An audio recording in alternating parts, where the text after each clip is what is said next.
কি ভাবছেন আপনারা ধোসা কিভাবে বানাবেন?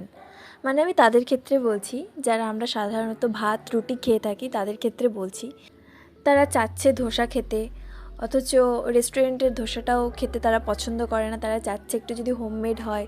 তো সেই সিচুয়েশনে আপনারা কিভাবে ধোসা বানাবেন, তাই তো? তাহলে আমি আপনাদের সাথে সেই রেসিপিটি শেয়ার করছি।